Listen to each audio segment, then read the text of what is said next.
Homecoming at IU is one of the most exciting weeks of the year. It's a celebration of community, alumni, and a few special Hoosiers. One that stood out this year was none other than IU's 2025 Homecoming King, Carson Johnson.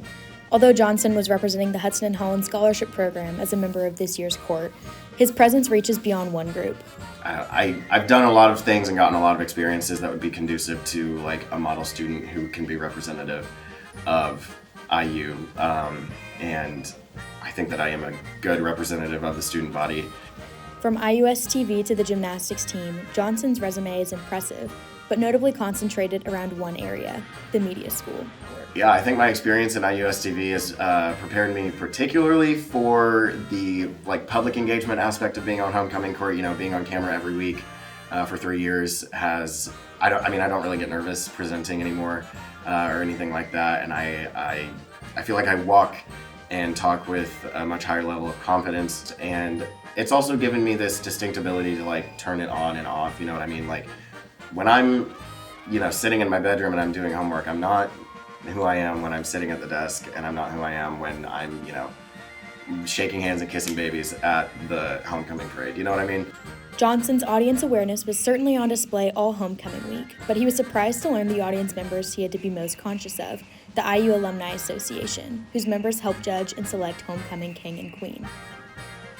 And aside from that, at the community engagements and the community service events that I mentioned earlier, they're always watching because they want to know not only how you behaved in the interview, but how you behaved in public and towards people.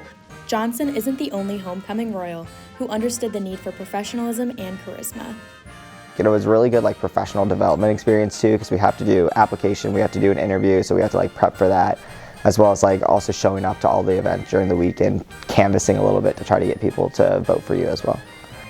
But Caceres, Johnson's longtime friend, believed securing the votes of his passionate peers was never going to be a problem for Johnson. When he got past the application stage, I was like, all right, this kid's gonna win, because I know that he's so good in an interview setting, and I know that he's so well connected throughout campus that people were gonna vote for him too, and those are the two most important parts. So Johnson believes his involvement in the media school set him up with votes from his peers, but that support comes with high expectations. So I feel like I'm representing the media school almost in a way, and I know a lot of people from the media school have voted for me because they want to keep the crown in the family. The king last year was from the media school, Francisco Caceres, and if I can follow his lead and win again, then the media school gets a crown 2 years in a row.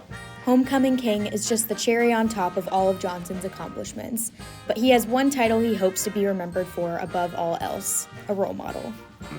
And I like being a role model or somebody that can inspire anyone, whether that is my fellow students at IU or younger children who just live in Bloomington or Monroe County at large.